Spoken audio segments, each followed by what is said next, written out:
Hey, sixth grade, we're going to get right into our lesson today, and our lesson is about solving equations with multiplication and division, and we're going to be doing more with inverse operations and things like that.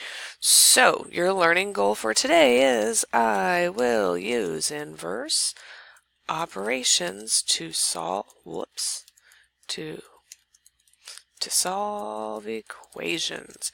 You would think I just learned how to type yesterday. So anyway, your learning goal, which you need to have in your notes, is I will use inverse operations to solve equations. Now, this next little bit of information is important, so you're going to want to make sure you get it in your notes. To solve an equation,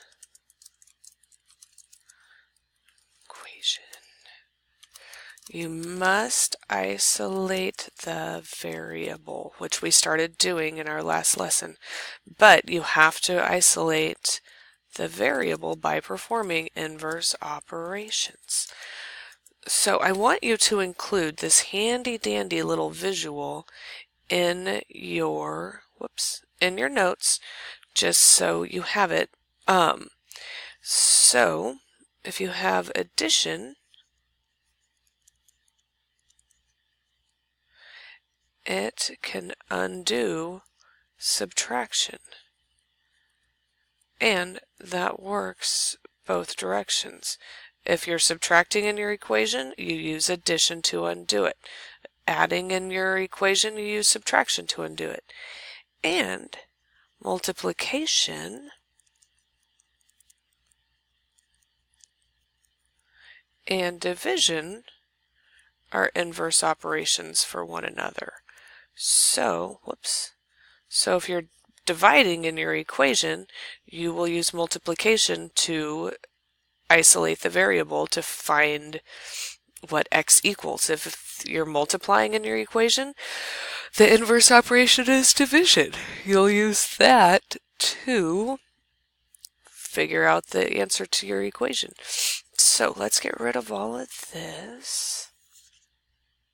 So when it comes to solving these equations where we use our inverse operations, you're basically trying to balance a scale. What you do to one side of the equal sign, you have to do to the other side. You have to keep your scale balanced. We have to keep both sides of the equal sign balanced.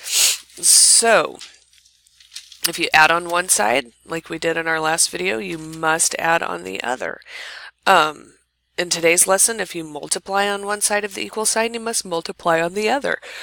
So, let's go ahead and try a few of these where we're actually solving to find the variable by making sure we have balance on both sides of the equal sign. So, and we have to also make sure we're using inverse operations to isolate and find the value of the variable. So here's our first one. Let's say we have n divided by 4 equals 7. So if we're dividing by 4, what's the inverse operation of division? The inverse operation is multiplication. So we have to multiply on both sides of the equal sign, and then we will be able to find the value of our variable, which is n. So we'd go like this. 4 times n divided by Let's try that again. We have 4 multiplied by n divided by 4 equals 7 multiplied by 4, because you have what you do on one side of the equal sign, you have to do to the other. Well, let's simplify on the left side. We can start by letting the 4's cancel out each other. So now we have n equals 7 times 4. What's 7 times 4? 28. So n equals 28. Let's check our work by replacing the n with 28. So if we have 28 divided by 4 equals 7, did we come up with the correct solution with the correct value for n? And I would say yes, we did, because 4 goes into 28 7 times. All right, in this equation, we have 3 times y equals 18. Well, we're multiplying, which means the inverse operation is division. So we're going to have to divide on both sides of the equal sign to solve for y. So we'll divide both sides by 3. The 3's cancel each other out, so now you have y equals 18 divided by 3. Well, what is 18 divided by 3? You should wind up with y equals 6, because 18 divided by 3 is 6. Now we need to check our work by replacing the y with 6. So we'd have 3 times 6 equals 18. And we all know that 3 times 6 does equal 18, so it looks like we've solved another equation correctly. All right, let's do one more together. Get rid of all this fantastic stuff. All right, the next one is 514 equals 81.4 plus x. All right, so we are adding, which means, see, there's our addition sign, which means we need to subtract on both sides of the equal sign. Goodness. So, on the right side, we'll subtract 81.4. And over here on the left side, we have to subtract 81.4. So we know over here that this cancels each other out. So we wind up with x equals whatever 514 minus 81 and 4/10 equals.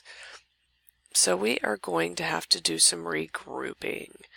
10 minus 4 is 6. Bring the decimal straight down. 3 minus 1 is 2. 1 minus 8, we can't do that, so we have to borrow from the 5. 11 minus 8 is 3. And just bring the 4 on down.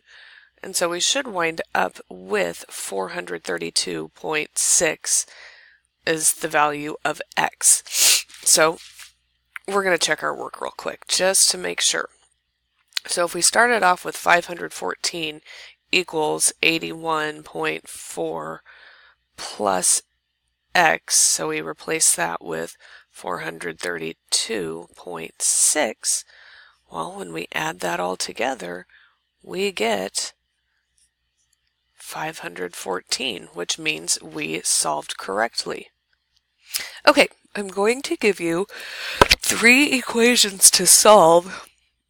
Gee, many Christmas, this is what I get for trying to record videos on a snow day. Anyway, I'm giving you 3 inverse operations, or 3 equations for you to solve using inverse operations. So your first one is, oh my goodness, not that. There we go. Your first one is 9 p times p equals 108. The second one is 54 divided by x equals 3.